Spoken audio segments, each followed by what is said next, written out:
नमस्कार, मैं हूं सौरभ चंद्र केसरी और अपने यूट्यूब चैनल में आपका स्वागत करता हूं। एक बार फिर से प्रीवियस ईयर का साइंस हम लोग कर रहे हैं और आज सेट नंबर 6 है। और यह जो प्रश्न है ये 24 सितंबर 2018 के शिफ्ट फर्स्ट का ये प्रश्न है। और इस शिफ्ट में पूरे 23 प्रश्न आए थे साइंस से। ठीक है, चलिए पहला प्रश्न करते हैं। फ्लोरीन से क्लोरीन, ब्रोमीन और आयोडीन तक जाने पर विद्युत ऋणात्मकता बढ़ती है कि कम होती है कि स्थिर रहती है कि पहले घटती है और फिर बढ़ती है। तो आपको आवर्त सारणी पढ़ना पड़ेगा। आवर्त सारणी में मेरे भाई वर्ग में ऊपर से नीचे आने पर विद्युत ऋणात्मकता घटती है तथा धन विद्युतीय लक्षण बढ़ती है, यही पढ़े हुए हैं। तो यहाँ पर घटती है वाला आंसर हो जाएगा option C is right answer. यहाँ पर सी है इसलिए मैं सी बोल रहा हूँ, कम होती है। देखिए, फ्लोरीन, क्लोरीन, ब्रोमीन, आयोडीन, ठीक है ना। एक आप भी देखेंगे एस्टेटीन, ठीक है ना। ये क्या है? धातु है। तो फ्लोरीन क्या है? गैस रूप में है। क्लोरीन क्या है? गैस रूप में है। ब्रोमीन क्या है? द्रव। याद रखिएगा कि ऐसा कौन सा अधातु है जो द्रव के रूप में रहता है, लिक्विड के रूप में रहता है। तो आपका जवाब होना चाहिए मेरे भाई ब्रोमीन। आयोडीन कैसा लक्षण है इसका? कैसा है प्रॉपर्टीज, भौतिक गुण क्या है? तो ठोस। ये दोनों क्या है? आप कहेंगे गैस। एक फैक्ट याद रखिएगा, सर्वाधिक ऋण विद्युतीय तत्व कौन है? तो फ्लोरीन। ये क्या है? सर्वाधिक ऋण विद्युतीय तत्व है। क्लियर रहेगा। और पूछेगा सबसे अधिक इलेक्ट्रॉन बंधुता किसका है? तो आपका जवाब होगा क्लोरीन। सर्वाधिक इलेक्ट्रॉन बंधुता वाला तत्व क्लोरीन, सर्वाधिक ऋण विद्युतीय तत्व फ्लोरीन। याद रह जाएगा। इस ग्रुप को हम हैलोजन ग्रुप कहते हैं। कौन सा ग्रुप कहते हैं? हैलोजन। क्यों? क्योंकि ये हैलाइड बनाते हैं। क्या बनाते हैं? हैलाइड। जैसे hydrogen chloride, hydrogen fluoride, hydrogen bromide. मैं हाइड्रोजन ही लगाया हूँ, आप कुछ भी लगाएंगे। Sodium chloride NaCl, sodium chloride. बात समझ में आ रहा है कि नहीं? तो आप आइड आइड आ रहा है ना, मतलब आयोडाइड बनाते हैं, हैलाइड बनाते हैं। आयोडाइड नहीं, हैलाइड बनाते हैं, इसीलिए इन्हें हैलोजन ग्रुप के तत्व कहते हैं। इन्हें आवर्त सारणी में 7th A में रखा गया है। ठीक है ना। 7th A का मतलब ग्रुप नंबर 17 में रखा गया है। क्लियर रहेगा। तो पूछेगा किस ब्लॉक में? तो P ब्लॉक में रखा गया है। इतना तो फैक्ट आपके लिए बहुत है। आगे बढ़ते हैं। नेक्स्ट प्रश्न है कि 1/2 m द्रव्यमान, ये इस प्रकार से लिखा है लेकिन टाइपिंग नहीं हो पाता है मुझसे। द्रव्यमान की कोई वस्तु जिसका वेग 2v है उसका संवेग क्या होगा? ये कुछ नहीं है, क्या होगा ये पूछ रहा है। तो संवेग बराबर क्या होता है? द्रव्यमान गुणे वेग, mv, यही होता है। तो m का वैल्यू पुट करिए तो 1/2m। देखिए इस m का वैल्यू मैं भर रहा हूँ मेरे भाई। कहा है ना कि 1/2 द्रव्यमान, मतलब ये m का वैल्यू दिया है। और v का वैल्यू कितना दिया है? सवाल में कह रहा है वेग उसका 2v है, तो v की जगह हमको क्या भरना है? 2v। तो v से v खत्म हो, 2 से 2 खत्म हो जाएगा, केवल क्या बच गया? mv। तो p बराबर mv। संवेग कितना आया मेरे भाई? Option D is right answer. Clear है? कोई दिक्कत, कोई परेशानी? आंसर हो गया। वैसे भी p बराबर mv होता है, तो यहाँ पर आधा दे दिया है और यहाँ पर दुगना कर दिया है, तो आंसर सेम ही आएगा। नेक्स्ट प्रश्न की ओर बढ़ते हैं। नेक्स्ट प्रश्न है, कह रहा है कि परिणाम स्वरूप युग्मनज का निर्माण होता है। उर्वरीकरण, स्वेद, प्रकाश संश्लेषण, परागकण, मतलब परागण। ये 4 ऑप्शन है। तो याद रखिएगा उर्वरीकरण इसका सही आंसर हो जाएगा। क्या हो जाएगा? उर्वरीकरण। उर्वरीकरण के परिणाम स्वरूप युग्मनज का निर्माण होता है। किसी कोई दिक्कत? देखिए जो निषेचित अंडाणु होते हैं ना, उन्हीं को युग्मनज कहते हैं। क्या कहते हैं? युग्मनज। कोई दिक्कत? देखिए कंफ्यूजन नहीं रहे, आपको जो कुछ भी पढ़ना है दिमाग को स्थिर करके रिवीजन करके पढ़ते रहना है। क्योंकि याद रखिएगा एक स्टूडेंट होना आज की डेट में सबसे कठिन काम है। आपको कम से कम 15 सब्जेक्ट पढ़ना है। 15 सब्जेक्ट यह मामूली नहीं होता है। 15 सब्जेक्ट पढ़ना, रिवीजन करना, याद रखना। समझ में आया? अब देखिए ये जो युग्मनज है इसको हम लोग बोलते हैं जाइगोट्स। ठीक है ना। क्या बोलते हैं? जाइगोट। ये युग्मनज होता है। ठीक है ना। ये कैसे बनता है? तो अगर हम युग कहें कि एक युग्मक हो गया नर युग्मक, युग्मक नर युग्मक को क्या बोलते हैं? सभी लोग बता सकते हैं, शुक्राणु बोलते हैं। क्या बोलते हैं? शुक्राणु, ठीक है ना, स्पर्म इंग्लिश में, ठीक है। और जो मादा युग्मक होता है उसको हम बोलते हैं अंडाणु। क्या बोलते हैं मेरे भाई? अंडाणु, ठीक है ना। जब शुक्राणु अंडाणु मिल करके निषेचन करते हैं तो क्या बनता है? युग्मनज, जाइगोट्स बनता है। क्या बनता है? युग्मनज। और इसी से दुनिया की रचना होती है, हमारी उत्पत्ति हुई है, आपकी उत्पत्ति हुई है, आपका जन्म हुआ है, मेरा जन्म हुआ है। क्लियर है? इसमें किसी को कोई दिक्कत? ठीक है, आगे बढ़ते हैं। देखिए अगर और डिटेल में जाएंगे ना तो बाह्य निषेचन होता है, आंतरिक निषेचन होता है, लेकिन इतना डिटेल में हम लोग नहीं जाएंगे क्योंकि हम लोग मल्टीपल चॉइस और प्रीवियस ईयर कर रहे हैं। ठीक है, नेक्स्ट प्रश्न की ओर बढ़ते हैं। नेक्स्ट प्रश्न है हमारा, नेत्र में प्रवेश करने वाले प्रकाश की मात्रा को किसके द्वारा नियंत्रित किया जाता है? रेटिना, पुतली, कार्निया और श्वेत पटल। यहाँ पर आपका ऑप्शन बी हो जाएगा राइट आंसर।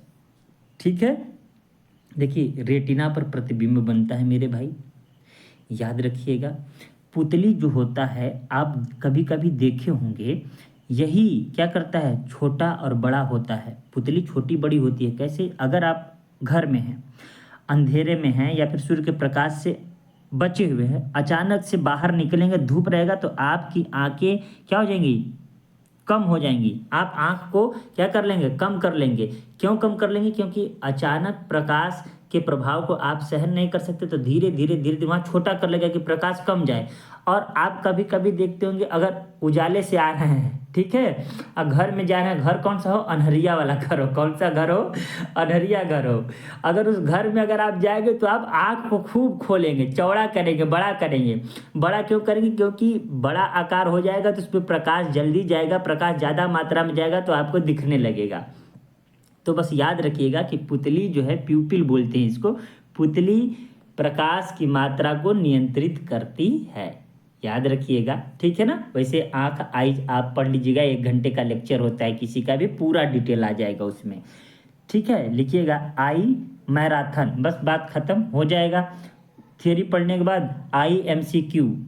देखिए पढ़ने का तरीका यही है यूट्यूब से, बाकी तो सब मोह माया है। आगे आइए, कह रहा है त्वरण का एसआई मात्रक क्या है? अब तक तो उम्मीद करता हूँ आप लोग रट लिए होंगे। एसआई मात्रक होता है मीटर पर सेकंड स्क्वायर। कभी कभी ऐसे दे देगा मीटर सेकंड इनवर्स 2। ये जिसको नहीं आता तो कम से कम ऐसे करेगा, त्वरण किसको कहते हैं? तो कहेंगे वेग परिवर्तन के द्वारा, मतलब वेग परिवर्तन हो गया, परिवर्तन लिख दिया, समय दर मतलब बट्टे समय लिख दिया।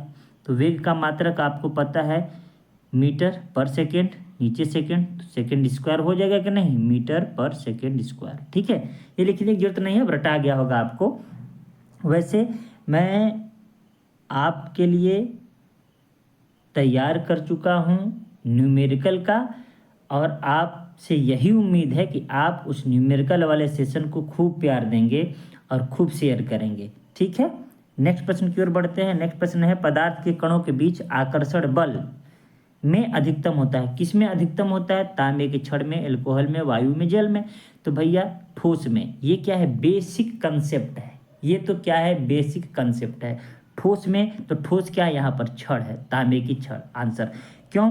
आप देखेंगे कि ठोस के, ये ठोस क्यों होते हैं? क्योंकि इनके अणुओं के मध्य जो दूरी होती है वो न्यूनतम दूरी होती है। ठीक है ना, वो क्लोजली पैक्ड होते हैं। इनके बीच की जो दूरी है उसको बोलते हैं अंतरा अणुक आकाश। ठीक है, इनके बल, इनके बीच जो बल लगता है अंतरा अणुक बल लगता है, उसी को कहा है आकर्षण बल। ठीक है ना। अगर पूछ दे इनके मध्य, अणुओं के मध्य लगने वाला बल क्या कहलाता है किसी ठोस पदार्थ, चाहे गैसीय पदार्थ या फिर द्रव पदार्थ में, तो कहेंगे अंतरा अणुक बल। क्लियर है। तो यहाँ पर तांबे की छड़ में हो जाएगा। ये तो आसान प्रश्न था। आगे बढ़ते हैं। कह रहा है यदि दो क्रमिक शीर्षों के बीच की दूरी L है तो उनके तरंगदैर्ध्य को व्यक्त किया जा सकता है।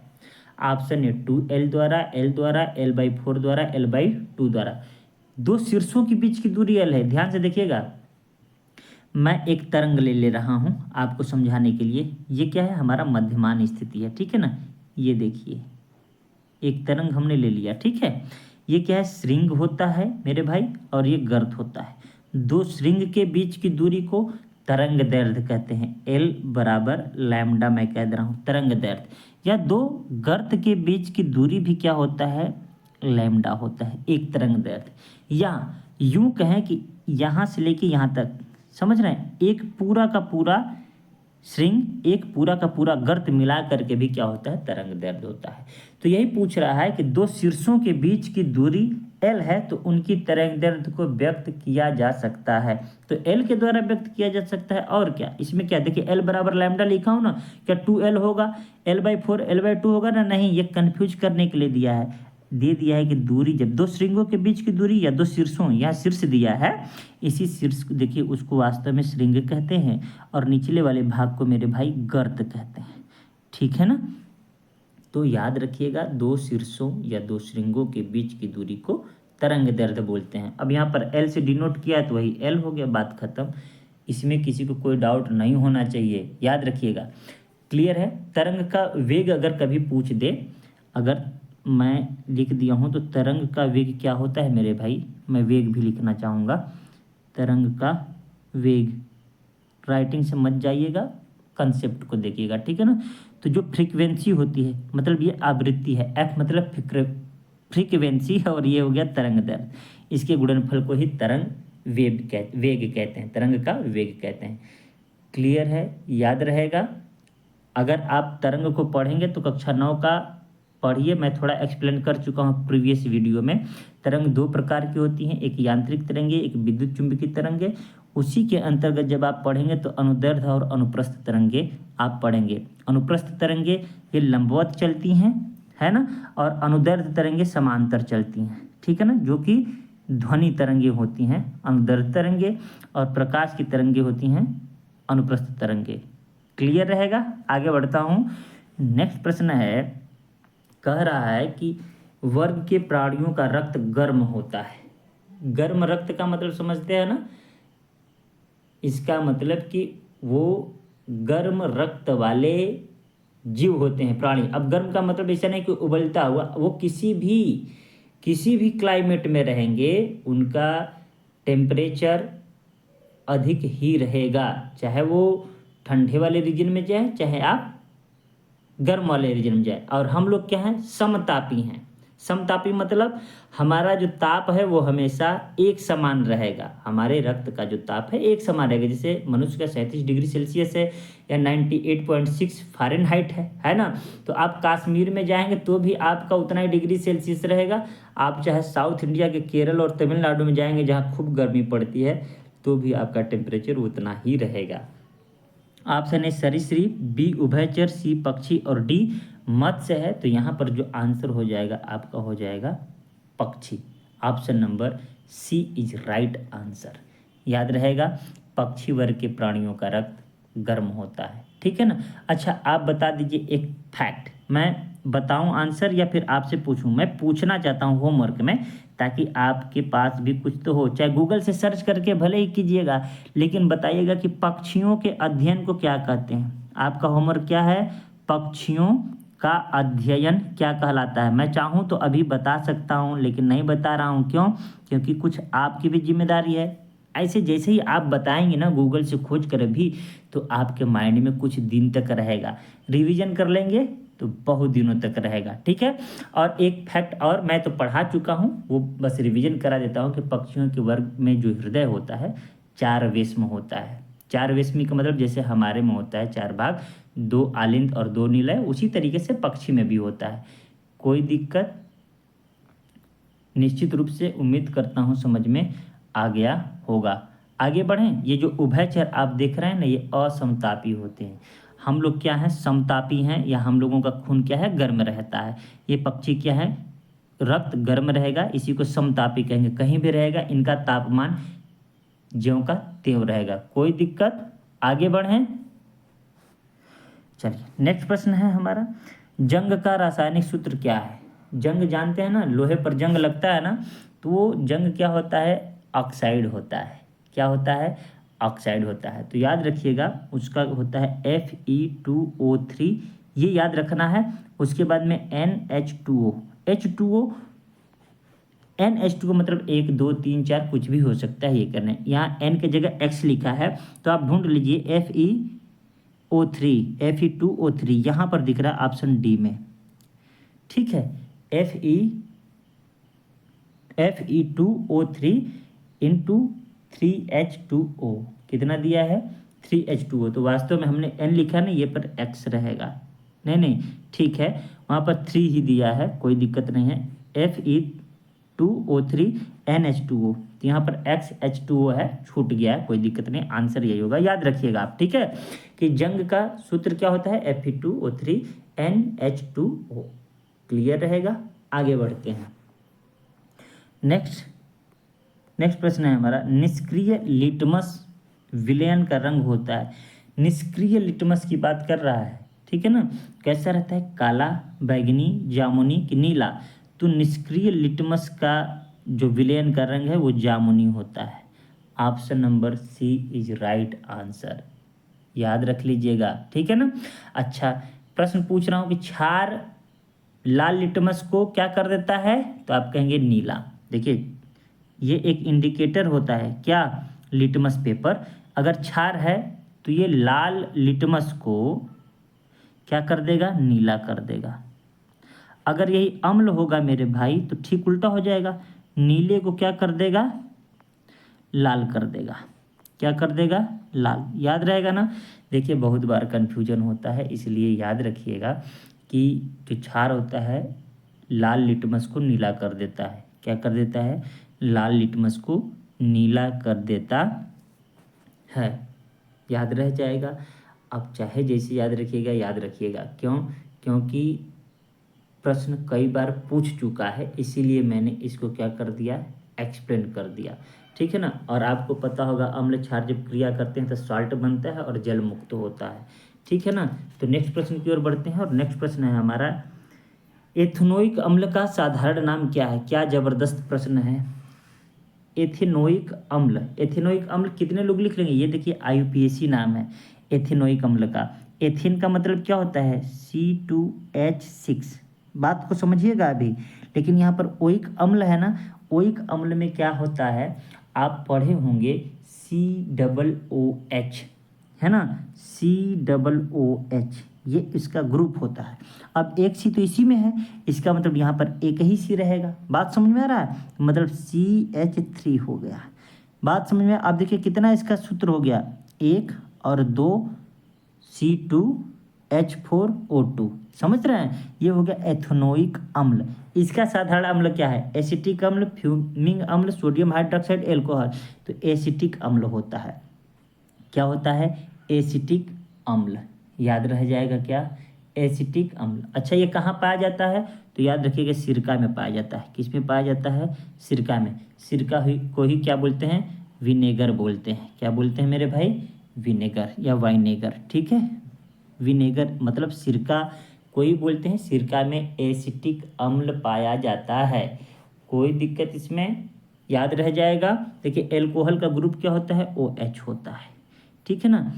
सोडियम हाइड्रोक्साइड है तो उसमें OH माइनस रहेगा, ये ग्रुप नहीं है, ये हाइड्रोक्साइड आयन है। जैसे ही सोडियम जोड़ देंगे तो NaOH हो जाएगा। तो एसिटिक अम्ल होता है एथेनोइक अम्ल का। कक्षा 10 तक का IUPAC आपको पढ़ना पड़ेगा, डिटेल में जाएंगे तो 12-11 का पढ़ना पड़ेगा। प्रकाश बल्ब का फिलामेंट बनाने के लिए किस धातु का उपयोग किया जाता है, मोस्ट इंपॉर्टेंट, कई बार प्रश्न पूछा है। यहाँ पर आंख बंद करके टंगस्टन लगा देंगे। क्या लगा देंगे, टंगस्टन। क्यों, याद रखिएगा टंगस्टन का जो गलनांक है मेरे भाई, मैं बता देता हूँ, गलनांक सबसे अधिक होता है, लगभग 3500 डिग्री सेल्सियस। क्या होता है, 3500 डिग्री सेल्सियस होता है। इसीलिए टंगस्टन का प्रयोग किस में करते हैं, विद्युत बल्ब के फिलामेंट में करते हैं, ठीक है। अच्छा, मैं बता दूं कि अगर किसी भी वायर का, किसी भी तार का, किसी भी धातु का अगर तापमान हम 1500 डिग्री सेल्सियस कर देते हैं ना, तो उसमें चमक आ जाती है। जैसे आप हीटर का यूज किए होंगे, या फिर ये सोचिए ना, आप जब लोहा जब गर्म करते हैं तो लोहा लाल हो जाता है कि नहीं हो जाता है। तो हीटर नाइक्रोम के तार का बना होता है और आप देखेंगे नाइक्रोम एक मिश्रण होता है, ठीक है ना, इसमें क्रोमियम, आयरन और निकिल होता है, ठीक है। तो नाइक्रोम जब गर्म करते हैं तो आप देखेंगे कि वो उसमें से उष्मा निकलती है, आँच निकलता है, रेडिएशन निकलता है, जिससे खाना पक जाता है। अगर यही तापमान बढ़ कर के 2000 से 2200 डिग्री सेल्सियस गया तो उजाला करने लगेगा, बहुत ज़्यादा उजाला करने लगेगा, और बल्ब जो है वही 2200 डिग्री सेल्सियस पर एकदम भभक कर जलने लगता है कि हमको प्रकाश देने लगता है। अब यहाँ पर 2200 डिग्री सेल्सियस, 2000 डिग्री सेल्सियस सहने की क्षमता होनी चाहिए किसी धातु में, तभी ना वो चमकेगा, उजाला करेगा। और ऐसा कौन सा धातु है? टंगस्टन। इसको डब्लू से दिखाते हैं, इसका जो नाम होता है वुल्फ्रेम होता है, ठीक है ना। तो वुल्फ्रेम से डब्लू लिया गया है, हम लोग नाम में उसका बोलते हैं टंगस्टन। तो यहाँ पर ऑप्शन नंबर डी हो जाएगा, D is right answer. Clear है, इसको मत समझ लीजिएगा। आगे बढ़ें, नेक्स्ट प्रश्न की ओर है। यहाँ पर टंगस्टन है मेरे भाई आंसर, याद रखिएगा, कई बार पूछा है। नेक्स्ट प्रश्न कह रहा है कि यदि कोई एजेंट समय 1 में डब्लू काम करता है तो उसकी पावर क्या है? अच्छा सवाल है, हो सकता है अच्छे से टाइपिंग नहीं हुआ हो, तो ये वास्तव में मैं बताऊँ एजेंट समय में नहीं है, ये एजेंट समय टी समय में होगा निश्चित रूप से, ठीक है ना। यदि कोई एजेंट समय टी में डब्लू काम करता है तो उसकी पावर क्या होगी? आप बताए, पावर मतलब क्या होता है? क्षमता। कार्य करने की दर को ही क्या कहते हैं? क्षमता। कार्य मतलब डब्लू, दर मतलब समय, W by T. W by T तो एक ही जगह है, ऑप्शन नंबर ए में है। उम्मीद करता हूँ समझ में आया होगा, कोई बहुत बड़ा पहाड़ वाला काम नहीं है। अच्छा, एक फैक्ट में आपको बता देता हूँ जो कि मैं बता चुका हूँ। जब भी बल्ब की बात है, क्षमता की बात है ना, पी, तो हम लोग हमेशा, हालांकि ये तो कार्य है, ये क्या है? समय है, जूल पर सेकंड हो जाएगा, समझ रहे हैं ना। लेकिन हम इसको शक्ति का मात्रक, एसआई मात्रक क्या कहते हैं? जूल प्रति सेकंड बोलें, चाहे 1 जूल प्रति सेकंड को ही वाट बोलते हैं। क्लियर है। और जब हम व्यावसायिक दृष्टिकोण से देखें, घर की बिजली की बात करें चाहे व्यावसायिक रूप से, तो आप देखेंगे कि यूनिट में आंसर देते हैं, और यूनिट में आंसर देने का मतलब क्या होता है? किलो वाट घंटा। याद है कि नहीं याद है? क्लियर है ना, कोई दिक्कत? तो अगर मैं कहूँ मेरे भाई कि 1 यूनिट में 1 वाट में कितना जूल होगा, तो 1 जूल पर सेकंड होगा। क्लियर है ना, इतना तो आप सीख ही गए हैं। अगर वाट घंटा की मैं बात कर दूं, वाट घंटा, तो आप कहेंगे 3600 जूल हो जाएगा, ठीक है ना। 1 किलो वाट घंटा, मतलब मैं ये बताना चाहता था कि 1 किलो वाट घंटा, इसका मतलब 1 यूनिट बिजली का मतलब क्या होता है? 1 यूनिट बराबर हम लोग पढ़ चुके 3.6 इंटू 10⁶ जूल। ये याद कराने के लिए मैं कह रहा था, इसको रट लीजिएगा, बहुत बार सवाल में पूछा है। आप मेरे वीडियो को अगर रेगुलर फॉलो कर रहे हैं तो ये सवाल पूछ चुका है, प्रीवियस ईयर में मैं कराया हूँ। आगे बढ़ते हैं, नेक्स्ट प्रश्न है हमारा, कह रहा निम्नलिखित में से कौन से पौधे में आवरण रहित बीज पाए जाते हैं? आवरण रहित बीज समझते हैं ना, उस पर कोई घेरा ना हो। आप देखिए चना वना में, चना का देखेंगे घेरा रहता है, मटर में देखेंगे घेरा रहता है ना। तो कह रहा है आवरण रहित, ये थोड़ा सा कठिन हो जाएगा आपके लिए, लेकिन फिर भी नया तो सीखेंगे। फुनेरिया, देवदार, मार्सिलिया और चारा। तो यहाँ पर जो आंसर है आपका बी हो जाएगा, देवदार। याद रखिएगा, देवदार एक ऐसा पौधा होता है जिसका बीज आवरण रहित रहता है, इस पर कोई भी आवरण नहीं रहता है, इसीलिए इसको हम क्या कहते हैं? नग्न बीजी। क्या? नग्न बीजी पौधा है। याद रहेगा, क्या क्या रहेगा मेरे भाई? नग्न बीजी पौधा। क्लियर है, कोई दिक्कत? आगे बढ़ते हैं। नेक्स्ट प्रश्न है हमारा, कह रहा है कि पाचन तंत्र में पित्त का स्राव होता है, अग्नाशय, छोटी आंत, उदर और यकृत। ये तो मुझे लगता है सभी लोग जानते होंगे, इसका आंसर हो जाएगा यकृत। पित्तरस कैसा होता है? हल्का पीला रहता है, इसीलिए हमारे मल का जो रंग होता है वो पीला होता है। याद रखिएगा, उस वर्णक का कभी नाम पूछ ले तो उसका नाम है बिलुरुबिन। क्या नाम है? बिलुरुबिन।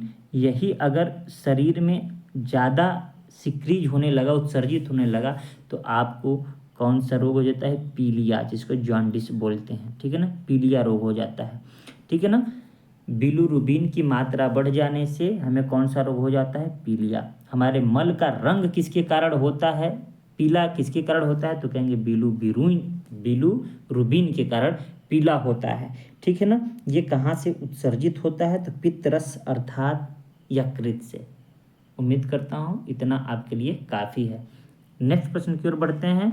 नेक्स्ट प्रश्न है हमारा, वेग और समय के बीच संबंध दर्शाने वाला समीकरण कौन सा है? अच्छा, तो कहीं भी यू हो उसको पहले डिलीट मारिए, जीरो करिए तो ये जीरो हो गया, जीरो करिए ये जीरो हो गया, जीरो करिए ये जीरो हो गया, जीरो करिए ये जीरो हो गया। अब आपको देखना है वेग और समय। मेरे भाई समय है और ये क्या है? विस्थापन है, स्थिति है, खत्म। ये देखिए समय है, ये देखिए वेग है। बात समझ रहे हैं? लेकिन ये क्या है? यू है। यू को जब जीरो कर दिया तो ये भी जीरो हो गया कि नहीं हो गया? तो ये भी डिलीट हो गया। अब देखिए यहाँ पर वेग बचा और यहाँ पर विस्थापन, ये भी नहीं हुआ। क्या बचा है? यहाँ पर समय बचा है और यहाँ पर वेग बचा है। Option number D is right answer. मतलब गति का तीसरा समीकरण वेग और समय को दर्शाता है। ठीक है। तो दूसरा क्या दर्शाता है? वेग, स्थिति और समय को, समय और स्थिति को। तीसरा किसको दर्शाता है? कहेंगे स्थिति और वेग को दर्शाता है। आगे बढ़ते हैं। नेक्स्ट प्रश्न है, समूह 18 के तत्व हैं। समूह 18 मतलब समझते हैं? Zero group. हे नानी आराम कर, मतलब हमारा ट्रिक क्या था? ही ने अर कर जी रन। मैंने तो अपने बच्चों को ऐसे ही पढ़ाया था जब मैं इंटरमीडिएट वालों को पढ़ा रहा था तब। बाद में मैंने ये भी कहा कि देखो इसको इस तरीके से याद करते हैं, हे नानी आराम कर जिंदा रहेगी।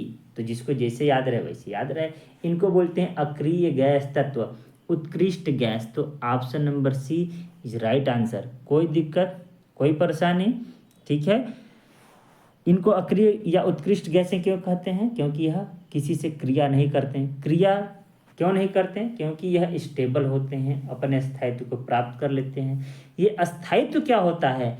तो कोई भी तत्व अपने बाह्य कोश में 8 इलेक्ट्रॉन रखते हैं या उसका बाह्यतम कोश पूर्ण रूप से भरा होता है तो उन्हें हम कहते हैं अस्थायी तत्व। क्लियर है? अब कहेंगे कि सर हीलियम में तो नहीं 8 इलेक्ट्रॉन है, तो हमने क्या कहा? उसका बाह्यतम कोश पूर्ण रूप से भरा हो। इसमें एक ही कोश है 1s और s अधिकतम 2 इलेक्ट्रॉनों को रख सकता है, s ऑर्बिटल। इसका मतलब यह पूरी तरीके से भरा है, मतलब यह स्थायित्व को प्राप्त कर चुका है। इसका मतलब हीलियम भी अक्रिय गैस तत्व है। उसी को उत्कृष्ट गैस या नोबल गैसेस भी कहते हैं। क्लियर रहेगा ना? आगे बढ़ते हैं। नेक्स्ट प्रश्न है, धातु कर्म एक प्रक्रिया है। कैसा प्रक्रिया है भाई? अयस्क से धातुओं को निकालने की, अयस्कों के गैल्वेनीकरण, लोहे में जंग लगने की, तनुकरण की। तो याद रखना है आपको, जब अयस्क से हम धातु निकालते हैं, निष्कर्षण करते हैं, तो उसे हम कहते हैं धातु कर्म। ठीक है ना। आप जितने भी अयस्क का नाम लेंगे, सिनेबार लेंगे, ठीक है ना, उससे आप कॉपर निकालते हैं, और सिनेबार से तो हम निकालते हैं मरकरी। ठीक है ना। तो वो क्या हो जाएगा? आपका धातु कर्म होगा। उसी प्रक्रिया के दौरान हम अयस्कों का क्या करते हैं? निष्कर्षण करते हैं। याद रखिएगा। ठीक है ना। बहुत से एल्युमिनियम है, लोहा है, ये आपको पृथ्वी में उस रूप में नहीं मिलेगा। धातु कर्म के द्वारा ही आप उसको क्या करेंगे? प्राप्त करेंगे। ठीक है ना। उस प्रक्रिया में बहुत खर्च होता है, इसीलिए इनका आप देखेंगे कि महंगा आपको मिलता है। ठीक है ना। नेक्स्ट प्रश्न की ओर बढ़ते हैं। नेक्स्ट प्रश्न है, गैल्वेनोमीटर का उपयोग किया जाता है। ऑप्शन ए धारा की दिशा का पता करने के लिए, चुंबकीय प्रेरक की दिशा पता करने के लिए, प्रकाश की दिशा पता करने के लिए, ध्वनि की दिशा पता करने के लिए। ध्वनि से तो कोई मतलब नहीं है, प्रकाश से कोई मतलब नहीं है। जब भी मतलब है विद्युत से संबंधित है, और विद्युत किससे संबंधित है? धारा से। तो option number A is right answer. Confusion में ये भी हो सकता है चुंबकीय प्रेरण की दिशा पता करने में, नहीं। गैल्वेनोमीटर हम किस में प्रयोग करते हैं? धारा की दिशा पता करने के लिए करते हैं। क्लियर है? कोई दिक्कत?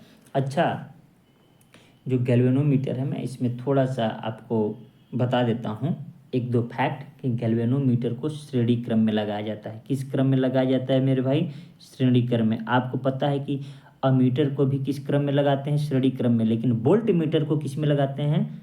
समांतर क्रम में। मैंने एक परिपथ बनाया था, विद्युत परिपथ जैसे ये है, ठीक है। तो मैंने आपको ये इस तरीके से समझाया था कि ये देखिए वोल्ट मीटर यहाँ पर इस तरीके से लगाया समांतर क्रम में, जबकि एक परिपथ ऐसे बना करके मैंने कहा था कि अगर हमको ये ए हो गया, अमीटर हो गया, अब इसमें क्या है? Plus minus.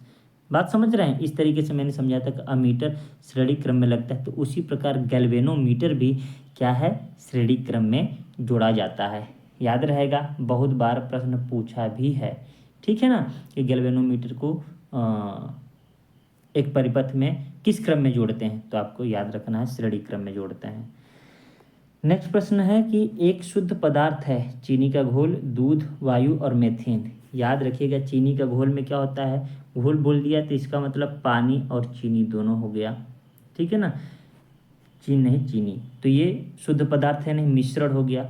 दूध मिश्रण होता है, दूध को कोलाइडी विलयन कहते हैं। कौन सा विलयन कहते हैं? कोलाइडी विलयन, ठीक है, विलयन। इसका मतलब इसमें भी शुद्ध पदार्थ, यह शुद्ध पदार्थ नहीं है। वायु तो मिक्सचर होता है, शुद्ध पदार्थ क्या है? मीथेन। नाम दिया है, एक प्रॉपर गैस का नाम दिया है, तो यह हो गया शुद्ध पदार्थ। याद रखिएगा, मीथेन एल्केन श्रेणी का प्रथम सदस्य है। मेथेन है ना, मतलब एल्केन का यह है। कभी अगर आपसे पूछ दे, देखिए कक्षा 11 में दिया है, इसका जो आकार कैसा है? आकार मतलब आकार नहीं, आकृति हम कह सकते हैं। आकृति कैसा है? तो आप जवाब क्या देंगे? कभी कभी पूछ सकता है, मैं ये बता देता हूँ, समचतुष्फल की, समचतुष्फल की। याद रखिएगा आप, ये एक ही में है, समचतुष्फल की होता है। इनके बंधनों के बीच में जो एंगल है, आप एनसीईआरटी 11 का देखेंगे तो इसमें दिया है 109 डिग्री 28 मिनट। यह है, कभी पूछ सकता है, इसलिए मैंने बता दिया। इसका जो स्ट्रक्चर होता है ना, तो इस तरीके से आप देखेंगे, इस तरीके से होता है। समझ में आया ना? चारों तरफ एच हैं। हम लोग बनाने को तो खैर ऐसे बनाते हैं, जो कि गलत है। जो रियल स्ट्रक्चर है ये वाला है, जो कि एक बंध के बीच में यहाँ 102 डिग्री 28 मिनट है। इन दोनों के बीच 102 डिग्री 28 मिनट, इन दोनों के बीच 102 डिग्री 28 मिनट, इन दोनों के बीच 102 डिग्री 28 मिनट। यहाँ आपको कम लग रहा है ना, ये 3D में देखेंगे तब आपको वैसा दिखेगा। इतना फैक्ट काफ़ी है ना। चलिए आगे बढ़ते हैं। अच्छा, दूध कैसा कोलाइड है? तो आप कहेगा पायस है, ठीक है ना। कोलाइडी विलयन पढ़िएगा, पहले सवाल नहीं आता था, लेकिन अब देखिए ये आ रहा है। ये कक्षा 11 में आराम से पढ़ेंगे, कक्षा 9 में भी है, ठीक है ना, कक्षा 9 में भी है। आगे बढ़ते हैं। नेक्स्ट प्रश्न है हमारा, मैग्नीशियम की परमाणु संख्या 12 है, इसकी संयोजकता ज्ञात कीजिए। आंख बंद करके 2 मारेंगे। याद रखिएगा, संयोजकता में प्लस माइनस का कोई गेम नहीं होता है, और ये हमेशा पॉजिटिव में होता है, तो माइनस वाले तो अपने आप डिलीट हो गए। रटे हैं, याद है तो ठीक है, वरना आपको ये चीज़ आना चाहिए। इलेक्ट्रॉनिक कन्फिग्रेशन, पहले कोर्स में 2, दूसरे में 8, तीसरे में जितना बच गया है, तो 8 2 10 2 12, लास्ट में कितना है? 2 है। तो यही हो गया इनकी संयोजकता। अब सपोज करिए कि यहीं पर कह देता कि 16 परमाणु क्रमांक वाले का क्या होगा, तो 2 8, अब कितना बचा? 10 6 16, 6 बचा ना। अब इसकी संयोजकता 6 नहीं है, अब इसकी संयोजकता कितनी है? 2 है। इसकी भी कितनी है? 2 है। क्यों? याद रखिएगा कि 8 करने के लिए हमको बस देखना है, यदि बाह्य कोश में इलेक्ट्रॉन 1 2 3 और 4 तक है, तो बस मान लीजिए कि उनकी संयोजकता क्रमशः 1 2 3 या 4 हो सकती है। लेकिन अगर बाह्य कोश में 4 से अधिक 5 6 और 7 इलेक्ट्रॉन है, तो इनकी संयोजकता कितनी हो जाएगी? 8 से कम करिए तो इसकी संयोजकता 3, इसकी संयोजकता कितनी होगी? 2, इसकी संयोजकता कितनी होगी? 1। याद रह जाएगा ना। चलिए आगे बढ़ते हैं। नेक्स्ट प्रश्न है कि निम्नलिखित में से कौन सा त्वरण के मान को गुरुत्व के कारण प्रभावित नहीं करता है? अच्छा है भाई, ये सवाल देखिए रिपीट हो गया, और मुझे लगता है कि आप उड़ा देंगे अगर मेरा वीडियो लगातार देख रहे हैं, तो मैं इसको एक्सप्लेन नहीं करने वाला हूँ। द्रव्यमान मैंने कहा था, 5 किलो का एक वस्तु लीजिए, एक पिंड लीजिए, और 2 किलो का पिंड लीजिए, एक साथ गिराइए तो दोनों एक ही साथ पृथ्वी पर गिरेंगे। हकीकत क्या है? पृथ्वी कहने का मतलब क्या ना, हम यहाँ पर गैस को नगण्य मान लेते हैं, वायु को ना, हालांकि ये जो बातें होती हैं निर्वात में होती हैं, ठीक है ना। निर्वात में अगर 5 किलो का पिंड है और ये 5 ग्राम का पिंड है, क्या 5 ग्राम का पिंड है, तो भी एक ही साथ, अगर एक ही ऊंचाई से छोड़ेंगे तो एक ही साथ गिरेगी। क्लियर है, एक ही साथ पृथ्वी पर पहुंचेगी अगर निर्वात है तो। अब देखिए एटमॉस्फेयर है, वायुमंडल है, तो हवा की वजह से हल्का वाला इधर उधर हो सकता है, तो लोग कहेंगे कि कहाँ आया, भाई निर्वात की बात हो रही है। नहीं तो दोनों, एक 10 किलो का एक 5 किलो कर लीजिए, हवा कुछ नहीं बिगाड़ पाएगी, क्या होगा, एक ही साथ गिरेगा। ठीक है ना, तो याद रखिएगा द्रव्यमान पर निर्भर नहीं करती, प्रभावित नहीं करती है। आज का अंतिम प्रश्न, और अंतिम प्रश्न है आनुवंशिक गुणों का वाहक क्या है, तो इसका डायरेक्ट आंसर मैं बताना चाहूँगा डीएनए। आनुवंशिक गुणों का वाहक क्या है, डीएनए। मतलब पिता के गुण का, माता के गुण का बच्चे में ट्रांसफर होना, वो होता है आनुवंशिक गुणों का वाहक। अब देखिए ये कई तरीके से हो सकता है, लेकिन रियलिटी क्या है मैं वो बताता हूँ। कभी कभी ऐसा होता है, सोचते हैं अरे यार ये तो अपने पापा का चेहरा पा गया है, अपने मम्मी का चेहरा पा गया, ऐसा होता है ना। कभी कभी ऐसा भी होता है, न मम्मी का चेहरा मिलता है न पापा का चेहरा मिलता है, तो इसका मतलब यह कभी मत सोचिएगा कि वो अपने मम्मी पापा का लड़का नहीं है। भाई आनुवंशिक गुणों का मतलब क्या है कि अगर ये देखिए मनुष्य है, ये क्या है, मनुष्य, हंसता मुस्कुराता, ठीक है ना, और ये एक अलग है, ये भी मनुष्य है, तो ये याद रखिएगा कि मनुष्य का बेटा जो होगा वो क्या होगा, मनुष्य ही होगा।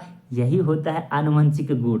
मतलब इसके 2 कान हैं तो इसके भी 2 कान, ये पैरों पर चलता है तो पैरों पर चलेगा 2 पैरों से, ये होता है आनुवंशिक गुण।